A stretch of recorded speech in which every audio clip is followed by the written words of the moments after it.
नाशिक. प्रभू श्रीराम, सीता आणि लक्ष्मण यांनी जवळपास त्यांच्या 14 वर्षांच्या वनवासातील काही काळ ज्या शहरामध्ये घालवला असं ऐतिहासिक शहर म्हणजे नाशिक. दर 12 वर्षांनी सिंहस्थ कुंभमेळा भरण्याचं शहर म्हणजे Nashik. Wine capital of India असं म्हणलं जाणारं शहर म्हणजे नाशिक. पांडवलेणी, सोमेश्वर धबधबा आणि अंजनेरी पर्वतासारखी पर्यटन स्थळं असणारं शहर म्हणजे नाशिक. मोठमोठ्या कंपन्यांनी भरलेली MIDC असणारं शहर म्हणजे नाशिक.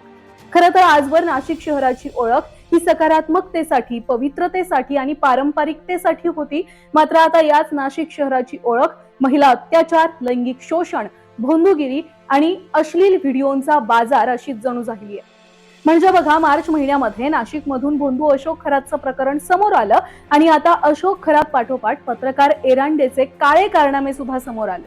पत्रकार रवींद्र एरांडे म्हणजे थोडक्यात अशोक खरातचा पॅटर्न नंबर 2च.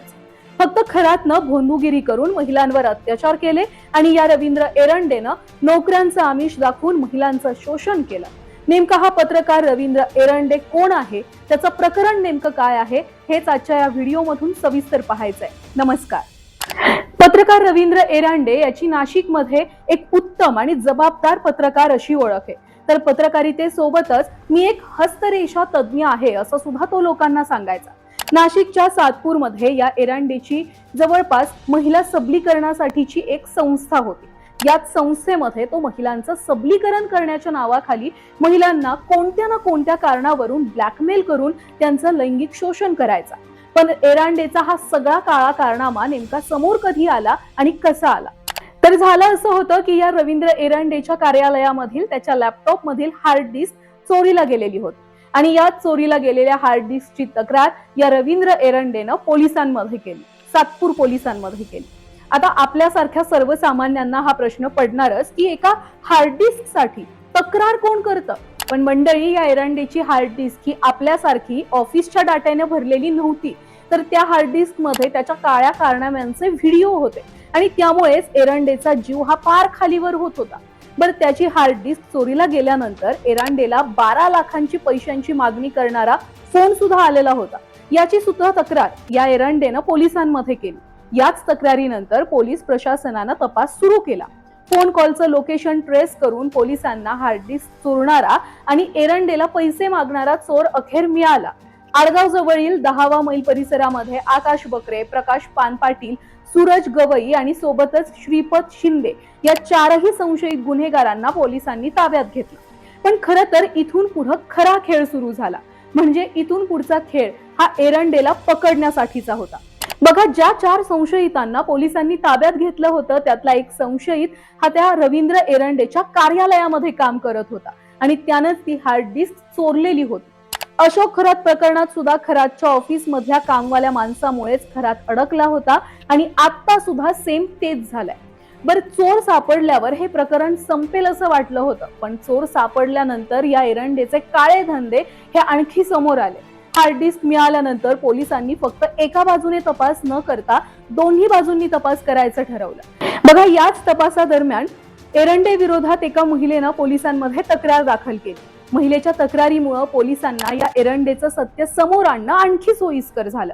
कारण तक्रारदार महिलेनं अशी तक्रार दिली होती की तिच्या मुलाला सरकारी नोकरी लावून देण्याच्या नावाखाली या रवींद्र एरांडेनं नाशिक आणि इगतपुरी परिसरातील वेगवेगळ्या हॉटेलमध्ये तिला नेऊन वारंवार तिच्यावर लैंगिक अत्याचार केलेला होता. ही तक्रार दाखल होताच पोलिसांनी त्या एरंडेची चोरीला गेलेली हार्ड डिस्क पूर्ण चाळली आणि त्या हार्ड डिस्क मधून पोलिसांना जे काही पाहायला मिळालं ते पाहिल्यावर पोलीस सुद्धा चांगलेच चक्रावले. कारण त्या हार्ड डिस्क मध्ये रवींद्र एरंडेनं विविध महिलांसोबत शारीरिक संबंध प्रस्थापित करून त्यांच्या चित्रफिती म्हणजेच व्हिडिओ तयार करून ठेवलेले होते. बरं, फक्त 1, 2, 3 नाही, तर 2003 ते 2024 या कालावधीतील विविध महिला आणि मैत्रिणींसोबतचे तब्बल 121 अश्लील व्हिडिओ त्या हार्ड डिस्क मध्ये त्याने सेव्ह करून ठेवलेले होते. पोलिसांनी या प्रकरणी रवींद्र एरंडेला अटक करून त्याच्याकडचा जो मोबाईल होता, पेनड्राईव्ह होता आणि हार्ड डिस्क हे सगळं काही ताब्यात घेतलंय. हा सगळा प्रकार पोलिसांना समजल्यावर पोलिसांनी या प्रकरणाचा आणखी खोलवर तपास करायचं ठरवलंय. त्यामुळे पोलिसांकडून महिलांना आवाहन करण्यात आलंय की एरंडे विरोधात पीडित महिलांनी तक्रार देण्यासाठी पोलिसांशी संपर्क साधा. तक्रारदार महिलांची माहिती ही कायमस्वरूपी गोपनीय ठेवण्यात येईल. त्यामुळे यापुढे पोलिसांच्या तपासात नेमकं काय काय समोर येणार आहे, पत्रकार रवींद्र एरंडेचे काळे धंदे आणि महिलांवरील अत्याचाराची लिस्ट ही आणखी वाढत जाणार का, हे भविष्यात समजेलच. पण नाशिक मधून एका मागोमाग एक समोर येणारी महिलांवरील अत्याचाराची प्रकरणं समोर आल्यावर हाच प्रश्न पडतोय की नाशिक मध्ये खरोखरच कायदा सुव्यवस्थेची भीती गुन्हेगारांना राहिलेलीच नाहीये का. बरं, याच नाशकामध्ये एक नाही तर सत्तेतले तब्बल 3 नेते म्हणजे भाजपचे गिरीश महाजन, शिवसेनेचे दादा भुसे, राष्ट्रवादीचे छगन भुजबळ, एरवी याच नाशिकच्या पालकमंत्री पदासाठी या नेत्यांच्या मध्ये चढाओढ लागलेली असते. पण शहरातील शिस्तीसाठी मात्र कुणीच प्रयत्न करत नाही, असं आमचं नाही तर स्थानिकांचं म्हणणं आहे. 3 नेते असून सुद्धा नाशिक मध्ये कायदा सुव्यवस्थेचे 3-13 वाजलेत असंच सध्या दिसतंय.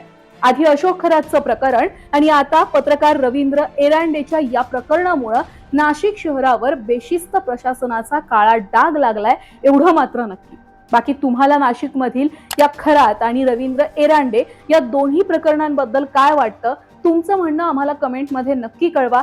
आणखी कोणत्या विषयावर तुम्हाला आमच्याकडून सविस्तर माहिती ऐकायला आवडेल ते सुद्धा आम्हाला कमेंटमध्ये नक्की सांगा.